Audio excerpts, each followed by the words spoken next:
and so this would allow us to move forward with the proposal that we've received from Pizzuti Solutions. So let's just discuss the Pizzuti Solutions proposal that you have in your packet. So it begins on packet page 11. So just as a reminder, at the last meeting, we had developed the scope. You had asked me to reach out to Pizzuti Solutions to develop to walk through the scope and to develop a fee proposal. That is what begins on packet page 11, is the fee proposal from Pizzuti Solutions. We do have Jim Russell with us this evening, and I'll ask Jim to kind of come up and maybe share some thoughts about the proposal itself. But again, this is the proposal that would enable us to do some additional programming and facility development support. So this is the conceptual planning process that still needs to be completed in order before we would be able to go to the ballot. Phase 2, financial strategy and funding approach. We'll talk a little bit more about with the cost recovery model, the process for getting to that point, not what the model is itself.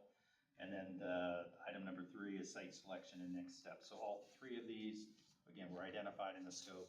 So with that, maybe Jim, invite you up, just talk a little bit more about those components. And you have to push the green button. Yeah, thank you. There we go. Good evening. It's great to be here and to be a part of at least talking through keeping you moving down the track. So if you remember at the last meeting, we talked about a lot of things, had a lot of questions about where do we go from here, what do we need to do, and so part of the scope that was developed was really to focus on a few things. Key thing is certainly understanding and making sure we refine the program work that was done earlier to make sure we know exactly how much land we really need to have for the facility as we're putting together estimates and costs again for ballot presentation. We want to make sure that we're being as conservative and as correct as we can be on the numbers. So part of that initial phase is going to be locking in the program and then being able to put a price tag to it so we know the range of what you will need to seek as part of your public funding strategy. So that's most of that first work. There'll be the development of some concept renderings. You won't be fully designed, but enough that you'll be able to present things to the public, they'll be able to visualize what this building really may look like. That'll be the final design, including some of the interior spaces, because it's going to be really important as you're educating the public, right? We can put anything we want on a ballot, but making sure that you have something to help educate the electorate on what they're supporting and voting for or against, but at least presenting that. So you'll have that work in that initial phase 2. Very similar to what we did with the Normandy Joint Parks District, give enough to get people excited about the opportunity. The second phase is really focusing on the financing and the structure of that and understanding both not only the cost of the development itself, land acquisition of the building, but also an operating performance to understand what it's going to take to operate the facility. Darryl had talked about cost recovery and just kind of a refresher. The idea is how much programmatically can be recovered in the programs and membership costs and the activity that's not purely related to public dollars. So typically you'd want to see somewhere between 75 and 85% of your cost of operations being recovered by the program, and then if any public subsidy kind of to make up the difference is that cushion that you would have. And so part of that middle step is to be looking at financing strategies, the cost, the potential level of the bond issuance, but then also, what are the strategies that you're going to use to be able to set the numbers that will be going to the public. In that, we'll also talk about private fundraising opportunities and what fits into the mix, because you may say, we'll put 85% of the cost is what we want to put into a bond that would go to the voters, and the other 15% we want to raise either through direct contributions, fundraising, or other efforts, the potential partnerships that we had talked about that could incorporate themselves into the building. So that middle section is trying to figure out the money side, and then not waiting to a third phase, but we've kind of put it in the third phase is to help pick the site, get control of the site so you're able to take that to the voters. And so once we lock in the acreages, a lot of which what we kind of know right now, but once we finalize that program and we lock in the acreages, we'll start identifying those sites to follow primarily, remember Rick's kind of gauge of where it looks like the most likely meeting both how close we can get everybody, opportunities for ease of access for all of your members in the community. So we'll focus on that area and start identifying sites that are suitable for the community center first. And even though we want to make sure we're going to present you information on at least the potential for land acquisition for your outdoor sports and more active recreation, so then we can present that package and you can choose to include it. If it's a great opportunity, let's put it as part of the bond issue. It'll just be information that you'll be able to provide and consider. So we're going to look primarily focused on the community center, but then also while we're looking, we're going to make sure, hey, if it's the same parcel that could support both, or if they're in close proximity, while we're doing that work, it'll just save you to identify it. And the goal, once we identify sites that physically are suitable for the facilities, really what we'll try to do in the price and financial side that we turned in, a minimal of 10 sites that will have a deep dive to it. And it's a lot of work. We'll establish a criteria with some weighting, so when we're scoring these sites, it's a very objective viewpoint. It's not, we like this one better than that one. It's going to be based on utility availability, zoning that's in place, access, roads that are available, other opportunities. So we'll create a criteria and present to the board with weighting for the items that you feel are more important than others. So we'll actually weight the scores, and then every site will be evaluated, and then we'll rank the top 3 to 5, and then we'll start presenting those to kind of narrow down the site. Some of that's going to be affordability, some of the key components, affordability, how your ability to get it under control without having to close some of those items will be part of the criteria that we're also looking at. And once we kind of package those 3 items together, the goal is by the end of November to give you a full package of, here's your site, here's the program, here's renderings, and then it'll work closely with your bond counsel and any of your financial advisors to say this is the decision that's being made and presented to the public. So that's kind of a nutshell, I guess, everything in a short period of time to present. So I have a few questions. Sorry, there we go. Okay, so I have a few questions. When you were talking about looking at 10 different parcels, like how do you go about that? Are those like currently listed parcels? Do you go out and ask people like, hey, this isn't listed, but would you be interested in? So what we'll typically do is we'll start and we'll make a request of all of the member jurisdictions to say what properties are currently owned by Galena, Berkshire Township, or Sunbury, because we want to start with the land that will be your least expensive. So we'll evaluate if any of those are suitable. We will start pulling records, so we have access to all of the properties that are for sale or listed in all of Ohio. So we'll pull what's currently available that fits the criteria that we generally find, within that corridor we discussed.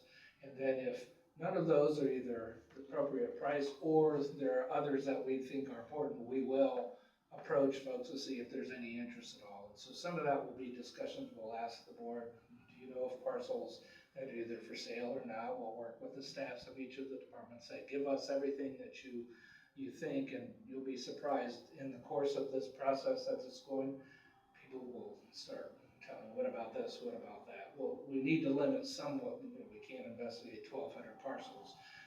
The idea is we're going to start in a more methodical way to look at, again, what's already currently owned, what's currently available and listed, so we know at least a starting point.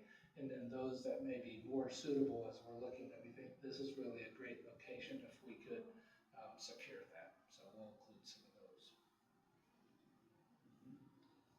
And I had some other questions. I took a look at the scope of work before the meeting, and I think it's, what is this, the second page? About halfway down, it says the solutions team will work with the JRD's financial consultants to assist in the development of viable funding mechanisms. I'm not sure who the financial consultant is for the JRD. Well, and Jim and I talked a little bit about that. But the city of Sunbury has an advisor. Berkshire Township has a financial advisor, Galena as well. So when we get to that point, we can engage one of those partners. I know that Jim and I talked about who the city uses. That's somebody that they recognize, somebody that they would work with. So credible advisor, that type of thing. So we'll just pull from the resources that we have to kind of help support the board. Okay, and that was really what I was concerned about, making sure that that wasn't another consultant that we were gonna have to worry about, with our budget. Okay, Yeah, and it's not one that we're gonna pay for either, because we can do it without it, it's just we're gonna work with whoever you want us to work with, in essence is what that is. okay. Sorry, I had a few other things noted, but I'll take a look and see if you already answered. Does anybody, Bernie or? I wanted to touch base back on, is it on or off? I can't. I heard It was on. Gotta get closer. There you go. Okay. This area out here, I feel like, the real estate market changes quite a bit, and we have a lot of interest from different parties and everything else. Will you be working with any local realtors or realty companies that know the market pretty well, or how comfortable is Pizzuti with this area? I know we've talked a lot about the Arlington, Hilliard. This is a little further out. How do you approach that? The Pizzuti Companies is a full-fledged broker. I mean, we site ground and we work either for clients or not. You don't see our signs listed unless on our site, but we're active in the brokerage market, so we're very comfortable with what's available, and we have a strong relationship with all the kind of the real estate and brokerage community. So that's not a problem, but again, when we're doing this exercise, it's a matter of really identifying the sites through the same mechanism that all the brokers are listed through. And it's a little bit different. It's not just the MLS listing. So there's a whole product that we subscribe to, that we're able to see everything that's available. The same thing that everybody has access to. And we know the area pretty well just because of our relationships. But we're also happy to work with it. Most of the properties will be listed. So you're going to be working with a listing agent as part of the sale. We can represent you if desired. We wouldn't charge a fee for our representation. It's part of this work. So we're able to really actually represent you in the deals if necessary through our brokerage. But for the most part, it's going to be the owner broker that we're going to be dealing with. Understood. Okay.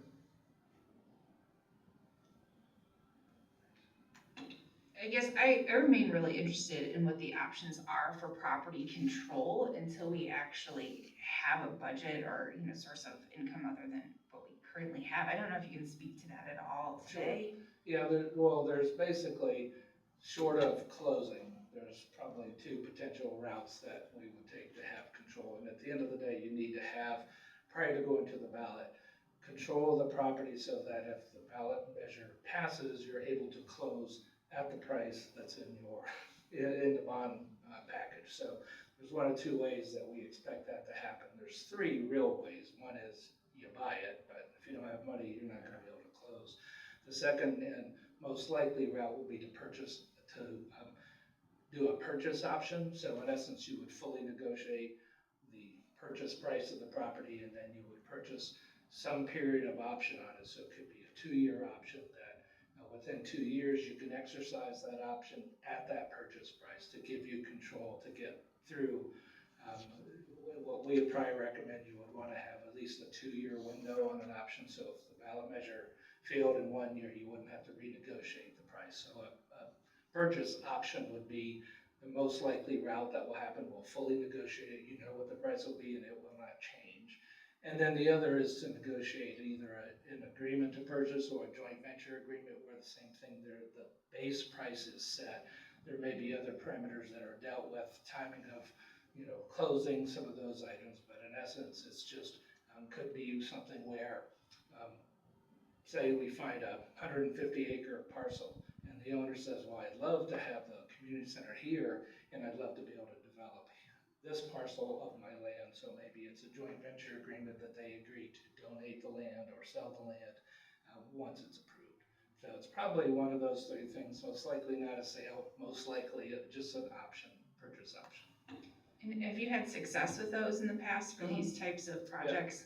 Yeah, and as an example, there are many projects that have occurred in Sunbury. If you think around where the outlet mall, some of those properties were all purchase options, not necessarily owned by those developers. It's a standard practice.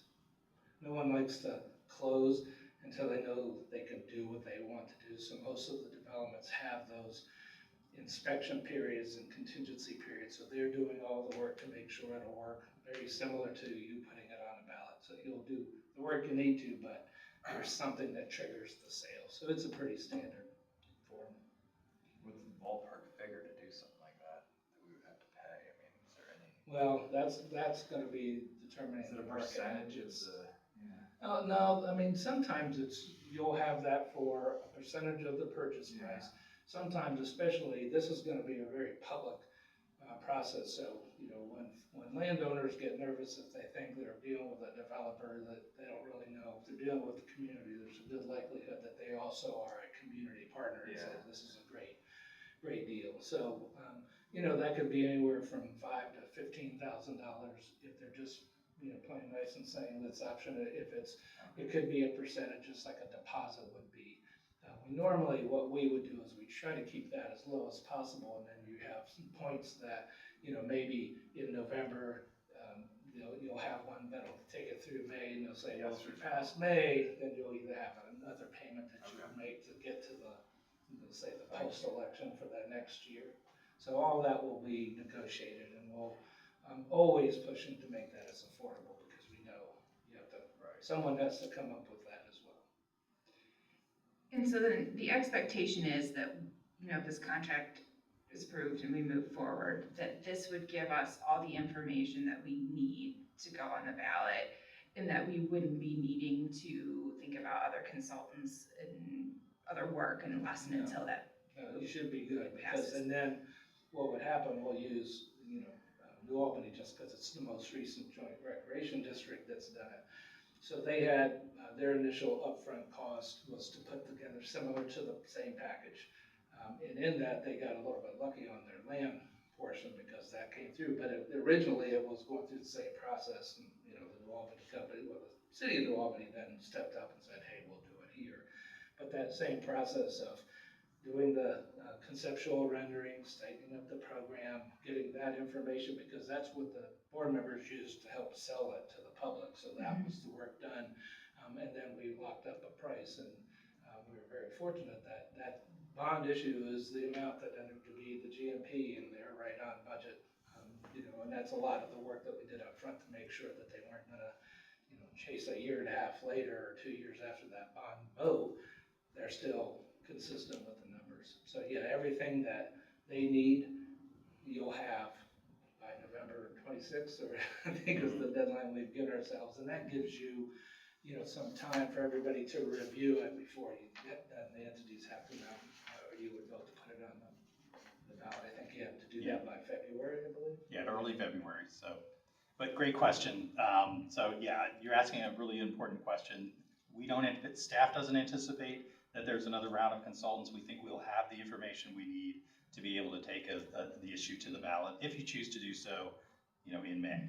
Again, there'll be a decision to be made in early 2027 about that. But yes, the site itself, the conceptual plan, the cost associated with that, the operating strategy will all be spelled out in the second phase. Yeah, and if you think through, not to look ahead, but part of that third phase, we also said we're gonna tell you the next step. So that'll be part of the package to get it approved, but then understanding then once your ballot measure is approved, then what's your process that you look at, and then you will be engaging your design team and the contractor team, and if you use an owner's representative, then that's the step that you would do after. And you'd want to keep everything as tight, because the numbers are all subject to escalation. So what we will do, part of the numbers we give you, is we'll estimate as if you were starting, that you had a positive vote and were starting, and then we estimate to the midpoint of construction. So the numbers that we estimate to are midway for the project being constructed. So it's not the day that it starts.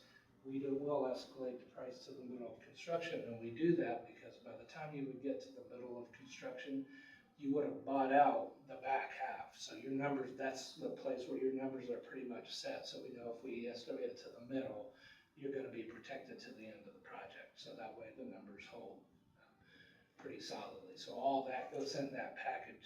And then we'll also tell you, let's say you would wait 6 months to release for design, we can tell you what to expect price increases to be and why it's very important to tighten the schedule once you're approved, because once you go and you sell those bonds, that's your money. And so we want to make sure we're giving you good understanding of the future and the timing, so you know the decisions you have to make and when to hold everything the way you expect them to be held. And then, so, if we had a fixed amount of money, the bond passes and things cost a whole lot more, or things like that, I mean, how does that work out? I mean, do Yeah, people so- wind up modifying their Actually, schedules down, Jim, or?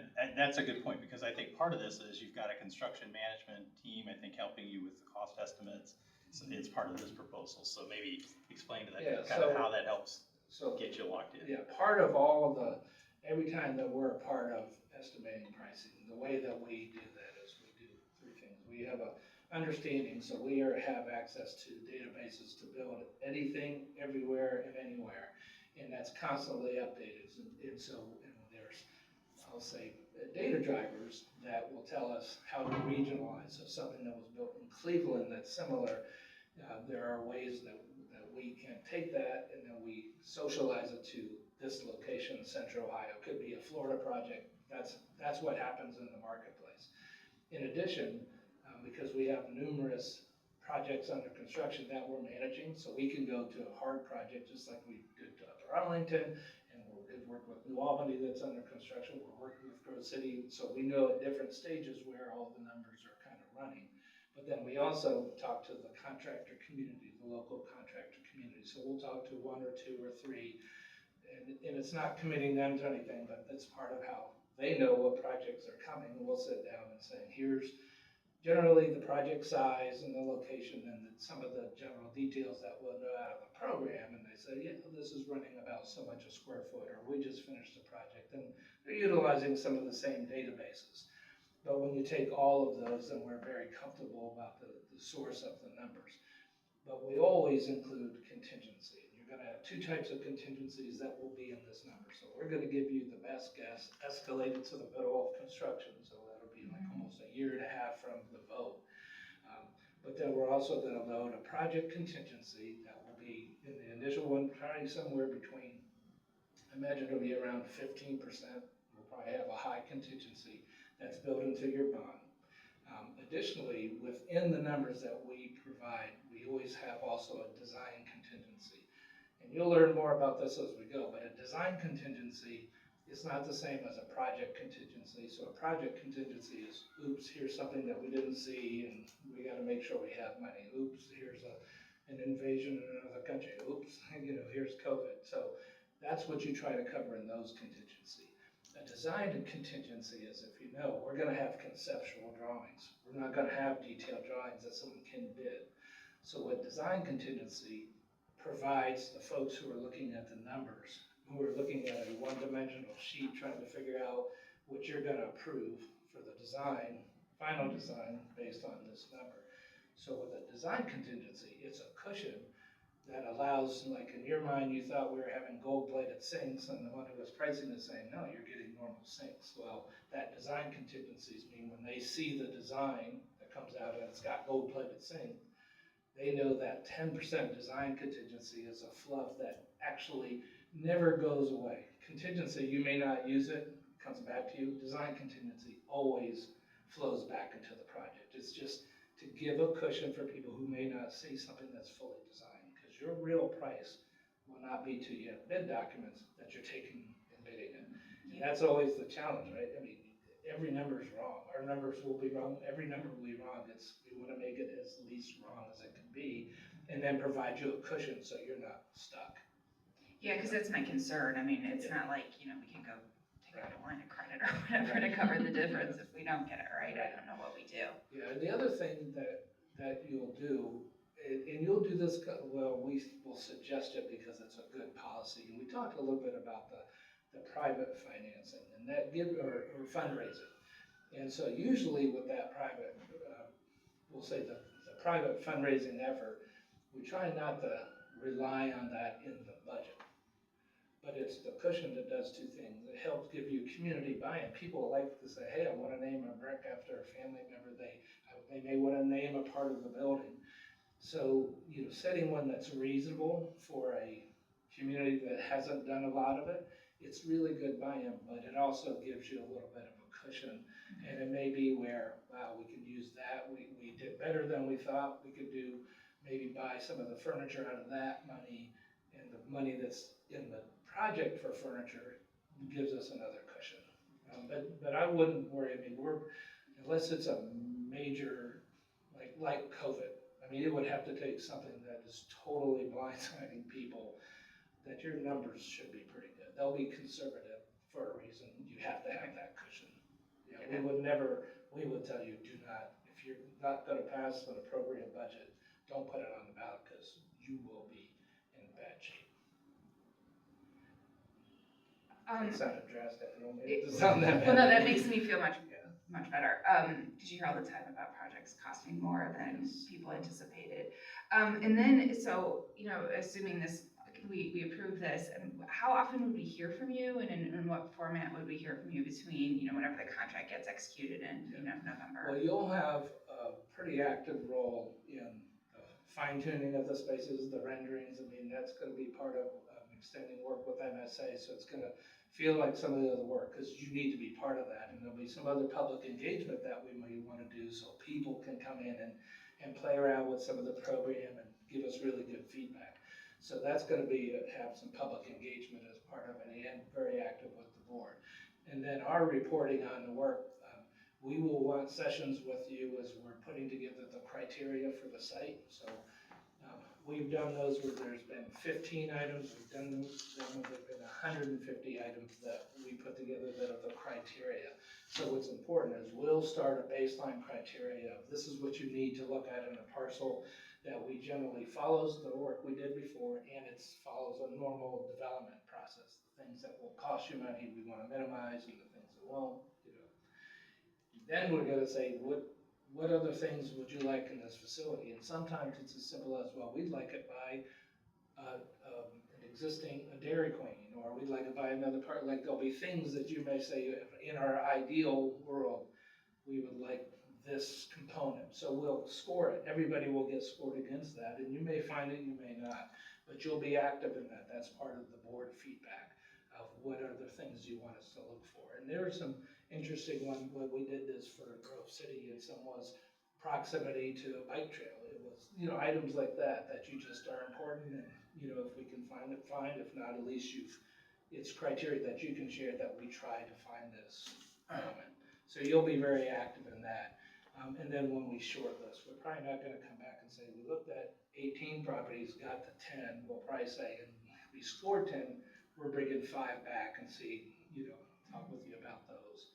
And then, so there'll be dialogue, I just don't know how much, it won't be in a lot of the detail, it'll be as we narrow it down. I mean, do you have any sense if it's like, it would be like a bi-monthly, or I'm sorry, like bi-weekly or monthly or anything like that, or it's just kind of, No, the upfront, it'll be a little quieter upfront, because that's a lot of data like we'll be putting together. The criteria, we would want to do that either as a work session, where we're just sitting down and we send you all, here's a standard where we start, and just talk through a few items, and that will probably be early activity that we'll want to do probably either the end of June or early July. But we're happy to meet as frequently as we need to, but we want to make sure we have time to do the work to be able to present you, activities for you to do. So we'll work, and we'll put together a general schedule of, especially the board meetings and board interaction.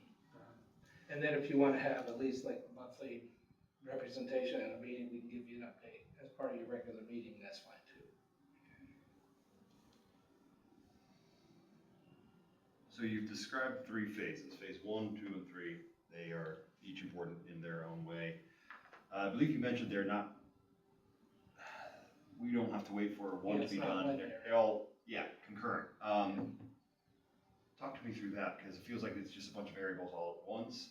How do we go programming to find a lot to do the pro forma? Yeah, so, just talk to me a little bit. the pro forma work, your program's not gonna change a lot. We're not envisioning all of a sudden it's gonna go to another 15,000 square feet or something. So you're really just fine tuning spaces, trying to be able to allow it to get a little bit more visualization into it, because that's gonna be part of having some general conceptual design. So we're not anticipating that to change a whole lot. And that's why we're not gonna wait for that number to start looking at sites, because we know, and we had mentioned before, you're gonna be somewhere between 8 and 15 acres is gonna be what's suitable for the community center that will start. And we know we think that you should be looking at about 125 to 150 acres for active recreation. So we'll start pulling that information early. We don't need to wait for the beginning. And that's what I mean, hey, that's gonna kind of be going on currently, and then they'll lock in something, and then this will get locked in a little bit more. From the financial piece, we have an idea, just based on our experience about what the anticipated operational costs for that facility will be. So we'll start preparing, it'll be more of a general operating facility. We're ready, we can present and have a session with you on cost recovery. I mean, like, how do you do it? We do that, so that's like a session with you, and then you'll tell us, hey, we want to target this. And then we use that in your operating perform to say, okay, that means, this is the way the programs have to be, so we can give you ballparks on what your membership cost will, what you're looking at, because that's the other piece that you'll get asked during a campaign. What are you gonna charge us so we get it free, all those items. So you'll have at least an idea about, based on your cost recovery approach, what you may have to charge for the different levels of membership to help start generating enough between programs and the activities that are in the building and how you would operate it. And then it's gonna be back to the discussion with your bond counsel and financial advisors is, okay, are we doing an operating level levy and a capital levy? Like, how are you now gonna present this to the voters? Because you have to make sure that you have dollars to operate it. And that's another level of contingency that you have if all of a sudden people don't join. It's what are you gonna do? So you have to make sure you can operate the facility. So those discussions, whether that be a combined issue or it's two separate issues, all that's kind of the work that develops in the middle to lead us to an answer at the end. So that's why they're all gonna be like I won't say shell game, that sounds bad, but they're gonna be going back and forth, yeah. And that's such a wild card with the cost recovery, because some of it, and nobody's talking about this now, like, I don't think they're planning on charging their members. And I think you may have talked to Ryan, they'll have non-members, and, that's a little unusual, because you wanna kind of hedge your bet a little bit.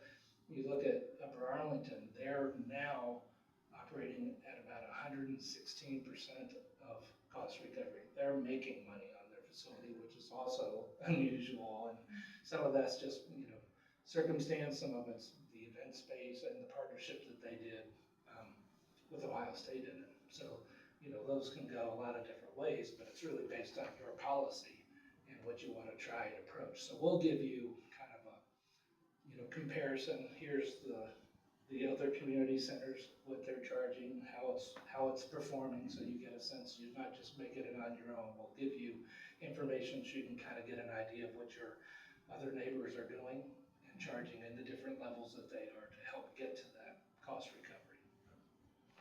And then the prior scope that we just had, we ended on the big work session with a lot of community members there. Sounds like we're gonna have more of those. Yeah, there'll probably be more, and I haven't discussed with Keith, they'll start doing more, sometimes like the one they did with the tiles, remember that? Yeah. Of doing it maybe with some blocks, starting to show. Here, the good thing, depending on the site, you're most likely not having to go vertical. That's a big, saver. But just to let folks have a little bit more hands-on and starting to see how some of these areas may look and feel the building without getting into heavy design. So things that can at least let folks start visualizing how this facility will come out of the ground and how some of the spaces inside can work. A lot of that will be if you have, say they think you should do some broad viewing areas into, gym, how would that look, or into another, one of the program rooms, so things like that, so you can kind of get a feel for the building as you're in it. That'll be more of the public engagement, be around those kind of concepts. And that's part of it. I think keeping the community engaged through all of this, because initially we were targeting the end of or November of '26, now we're gonna go to May of '27. We gotta keep going. Yeah. Keep that steam. Yeah, So I wanna make it's sure- important when you're going to a ballot.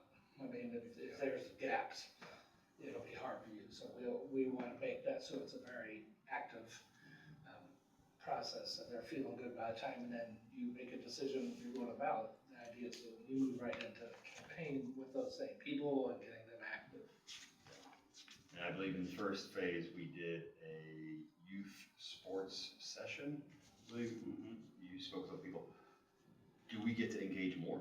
Do we get to revise that list again in this next coming phase in programming or anything else? Or how do we Yeah. just make sure we capture everybody? 'Cause Yeah, I mean, whether or not, we probably won't do another survey, it'll be more I think more public meetings, and say, hey, come to this session, we're either gonna focus on this, or try to make it so, we get folks who'll wanna come back, cause sometimes they come to one if it's the same stuff, so it's like, hey, we may focus on some element, and again, I'm not sure what MSA will propose, and then, hey, we're gonna do another one that maybe it's talking about, I think aquatics is one that we'll want to spend some more time with you on, and that's probably one of the biggest revisions of how does that look, is there indoor, outdoor, too, so that will be work that you'll do, and then you'll have sessions around that with the public too. But the goal in our approach is we want you to be, and want to be as engaged with the public as we can, because that's how you get them to support it. I mean, we want it to be their facility, so the best way is to make it their facility. You try to do the public engagement on a, like a monthly or something. I'm just afraid we're, as Bernie said, we're gonna get too big of gaps, and then we're gonna, disappear into the Yeah, void of attention. the timing, we didn't have as many, in the, kind of between the early concept and what we were doing for the ballot, because they wanted to get through, it's a lot of work to the ballot, and you really want that to happen from January to May. And so you'll have, the idea is, you'll have sessions that you That's will good. wanna do after this work Right, is okay, done. okay. Because then it's like, you We have the really need, material. that you need it more than Okay. some of what we'll need now. Here, we wanna kind of, just test some of the things. I think aquatics will probably be the one that needs a little bit more fleshing out.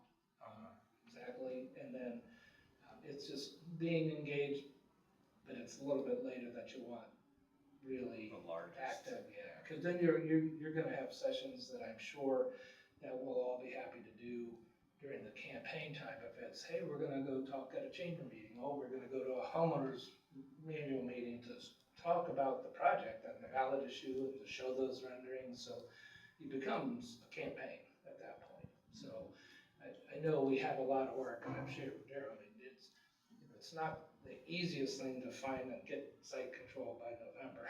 So a lot of the focus is gonna be really on that land pieces. The other ones are just really Everything setting builds up to make sure we have the right numbers for the bond.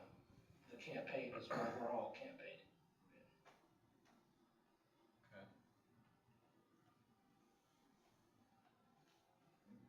Who would lead that site piece?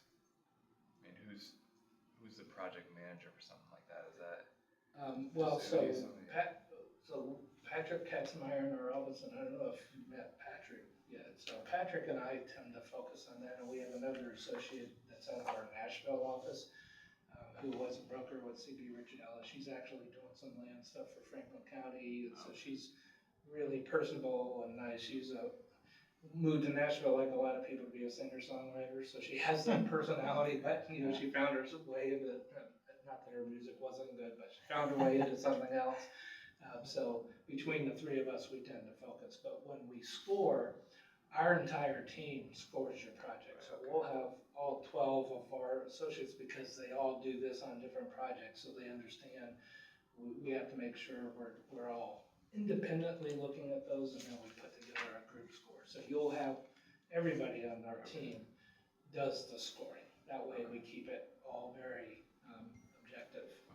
And then we'll probably ask you guys to score too. So what we typically do is instead of you doing all of them at 5, we'll give you the same criteria. And so you'll know what we did in the aggregate, not the individual, and then we share it and we talk about it. And that may, so you may change, like your top 5 may be different than our top 5, but all 5 are good sites. That's the goal, is that you get the ones that, hey, any one of them can work, and now you get to kind of pick from that. Hopefully. Yeah, and we've done that. I mean, we'll sit around a table with you while you're scoring and then talk about it. So I mean, it's like kind of like homework because you want to talk, and you'll have different opinions. So it's important when like, oh, you know, we did this one in another community, and one of the board members was adamant she didn't want to cut one tree down. Well, it's hard to build anything if you can't cut any tree down. But it was a big debate because everybody liked the site, but her score, it was so out of whack on her scoring that, you know, they had to really have a discussion about that. So some of those things may pop up. I don't know. That's your side of the homework.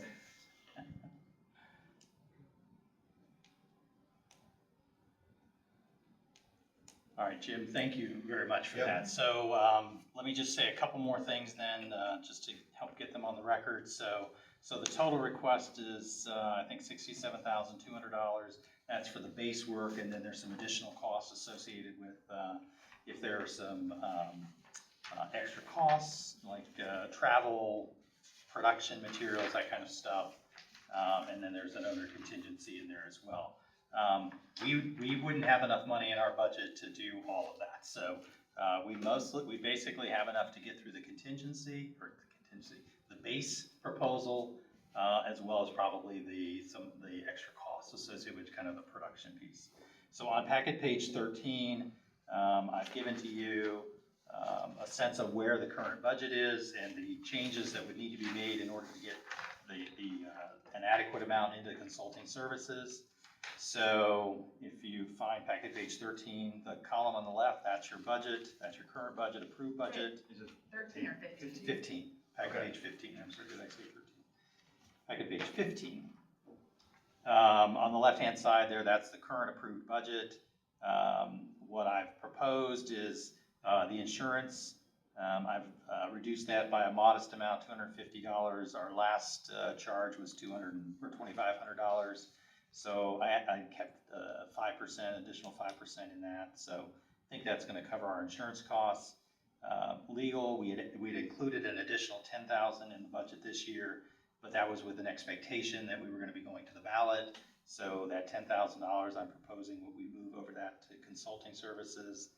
And then to get to the number we need, I have taken the money out for accounting and audit services. I'm not saying that we don't need that, we probably do. So, but in order to get this contract started, move that over to the consulting services. And again, then we would have adequate funds to be able to afford the project. The other thing I will add then is on packet page 16, I've given you what the end of the year costs for 2025 were. What you can see is that we had budgeted for $46,000. We ended up spending about $37,000, leaving a variance of $9,000.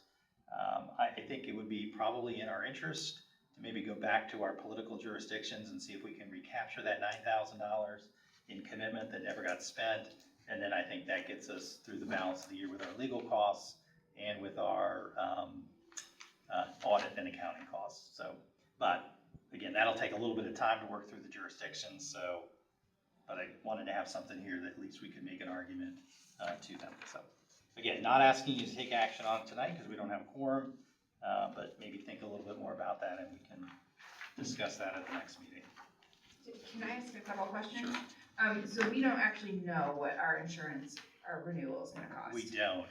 When I went back and looked at like I said, it was $2,500 Yeah. last year. And I want to say it happened in September or October. So we still have a few more months before the annual renewal comes up. Yeah, I'm wondering if we reach out to them, if they could tell Yeah, us. that's a good idea. We I can certainly do that. can work with you, Mike, because I worked on that last. Yeah, Yeah. I would assume no more than a 3% price increase, but I would Okay. assume some marginal price increase. Yeah. Yeah, okay, that was my assumption as well, but then again, I don't wanna, roll up on renewal time and then we don't have money for it, that's not good. Right. Yep. I'm sure I have those emails, I can just ask if those are, reply to the people I worked with before to see if they can let us know. And so, am I understanding correctly then, that if we ask for the 9,000 some in recapture, that would get us back, that would get us the accounting money that we needed? And I'm sorry, how much, does that give us the 5,000, what did we call it, the owner's allowance in the contract? Yeah, it's called owner's allowance. We actually had that in the first proposal as well, but we didn't spend that. Okay, So that's if there's something additional, if we needed them to do some additional work that's outside of the scope. So, It's what you want, it doesn't come to us, it's. Yeah. To do something, and if you're in between board meetings, you kind of have it there. yeah, but it's not critical to being able to move forward with the work that they're doing. and then, if, we're getting audited this year, is that how that works? Yeah, that's what I mean. I need to work through that whole issue. I just don't know the timing and the costs associated with that. So there's some work for me to be doing on that. Okay, yeah, cause I'm just trying to figure out, if we go back and we say, okay, 9,000 will get us, this owner's contingency, it'll get us, whatever we need for the insurance, and then, if this is really all we need to make it to the ballot, there shouldn't be any other unforeseen expenses. Yeah, I think we go get the 9 and it backfills the accounting and it backfills some additional legal. I think we're gonna have some additional legal expenses too. And then if we wanna put some in for the owner's contingent or whatever that is, allowance, we could do that, but again, I don't feel like that's critical. The owner's allowance is something that you would advise us, like, hey, this is outside of our scope. Well, so typically, Jim, why don't you come up, just make sure you get it recorded. so owner's allowances are typically in a contract that has an approved body, so in this case, we know if there's items, you're at a talking to Darryl and just saying, gee, I wish we would have looked at this, instead of having to go back and get a proposal from someone to look at something different that's not in the current scope, then we can say, oh, we'll just run it through us, and then it's just a reimbursable. We'll engage it, we'll get the information, we'll pay it, and it's just a reimbursable. It's not a fee, it doesn't come back, we don't mark it up, it's purely for your access. And here, where you may have an example where it may happen is, say, we get renderings done that are what we are accounting for, and say, wow, I wish we had one more rendering that looked at it this way. Oh, well, if you want to, whatever that may cost, that's where you would use it. So, and you wouldn't necessarily, you could just direct Darryl to direct someone to do it, and you wouldn't have to wait for the next meeting to approve an amendment to the service. So it is all controlled by you. Okay. So you would advise us, this is outside of scope, if you want to, here you can. Yes, we'll tell you if it's not in scope, we'll tell you, and we'll even say, well, you may not need to do that, we can look at it this way. This is really not trying to, nickel and dime you, it's to make sure that, just to make it function more for you. So that's why, if you don't ever get that money even allocated, it's not slowing down any of this stuff. We have the money to do the work that you need done. I just heard from Greg, he can be here in 10 minutes. Mhm. Do we want to stick around? Sure, but he's not gonna be able to ask a lot of questions. No, I'm joking. Yeah, we probably should. Let's move on then, maybe just to the campaign piece a little bit, and then when he comes back. One okay, real quick sorry, question. go ahead. So, I guess if Greg comes here, we could have quorum, we could vote. If he doesn't come here on time, is that target date of November 20th shot then, because we would have to meet next time? We're already doing work for you. Okay. I'll just leave it at that. Yeah, We Thank can call another meeting. Yeah, but we Whatever. could also call a special virtual meeting. Yeah, Okay. I mean, that's, exactly. so everybody can get Which would on. give people the time to just kind of hear the whole conversation, which Yeah. might actually be a better strategy anyway. Yeah. So they can hear the whole conversation. Yeah. Yeah. Thank you. all right, go ahead, sorry. I was just gonna say, and the other piece of information we have in the packet, campaign finance handbook, I know that, again, we're not to the campaign, but there was a question, I think, at the last meeting, kind of how does this work? Mike was gracious enough to find from the Secretary of State's office, this document, so Mike, I don't know if you just wanna give a little bit of a sense of what this is? Absolutely, happy to speak to it. It's probably more information than you wanted. But there were some questions from previous board meetings about, was there an existing campaign committee that supported the initiative back in 2007? Does not look like there was one still in existence. So since the board cannot use public dollars to campaign for a ballot issue, the recommendation that we would have is that a volunteer group form a campaign committee using this guidance, which is the rules that are applicable to those types of campaign committees, to actually campaign should the board decide to put a levy on the ballot. Happy to answer any high-level questions that you have about how campaign committees work. I don't know if you really had too much time to digest that information, but we wanted to make sure that you at least had it for your reference. Yeah, so maybe something to take a look at, and again, let's schedule a virtual meeting and we'll put this back on the agenda for some more conversation at that point, so.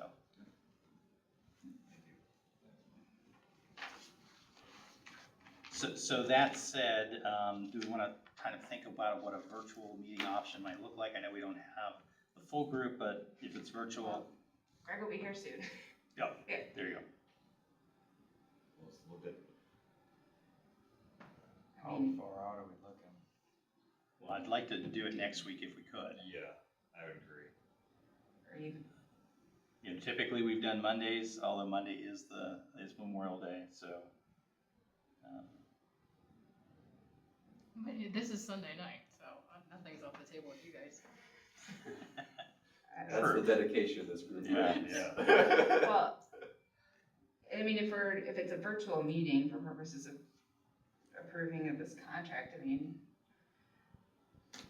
I'd like to get it done, scheduled as soon as we can. I agree. I don't know if Thursday being the last day of school with, early release, if that gets people any time. I know I'm leaving work early, could squeeze something in. 21st? Yeah. I can do Thursday. 21st. What time are we? What you, Bernie? Yeah, I can do it. Yep, that works for us, for me. 21st. Let's give it another backup option after that. Well, do we want to land on time? I mean, I could do the afternoon. I could do probably like, Not get too crazy here. The afternoon. Yeah, I mean, yeah, you're right. The kids are off school early. my kids will be real happy that I volunteered to do this when they're off school early. Don't tell them it was my idea. Right. Come learn about public service. I can move things around, so I can do any time on Thursday. Well, maybe I can move.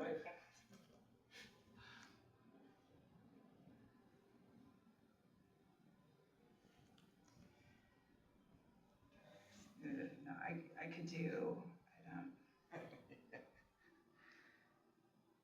Tom was suggesting 10 a.m. I like early meetings. You can't do that. I'm sorry, I could not do before like 2 or 3. I'm just Um, joking. 7 o'clock? Yeah, 5 I o'clock? was gonna say, 7 o'clock is fine, whatever. I think for the other members, it's gonna be easier. We've typically been 6 or 7. Yeah. I would So agree. 7 virtual. Jody's a teacher, so she probably has to do things after school, I'm Right. sure, yeah. If that doesn't You're work. talking we All about right. PM, right? 7 PM, yep. can- Oh, yeah, This group would better ask. I don't know, 7 a.m., knock it out. yeah. I mean, I would love 7 a.m. Yeah. Me too. All right, I can, I'll pitch those dates and confirm that we have a quorum. Okay. Do we want to have a backup? Is it? Yeah. Yes. So, Go back to Sunday. okay. Monday? No, that's a holiday. Oh, no, it is a holiday. I mean, yeah, it's a holiday, but I mean, I could, do we do? yeah, I mean, a virtual, I feel like when we set up a Sunday meeting, we're trying to get everyone here, but we end up having less people than we would have had at another day. You know what I mean? Spring, end of Yeah. the school year, So honestly, the sports. point in setting up a Sunday meeting, we're not gonna have anybody. well, probably then the same problem exists on Memorial You're Day. probably Do we want to look at maybe Tuesday? The 26th. Do we need that long to review? I feel like now we're just, Oh, are you looking at maybe talk about Friday? I mean, I don't know, Yeah, I could do, but not too late. yeah. I mean, 5? It's a Friday of a holiday weekend, good luck. Oh. But it's only virtual.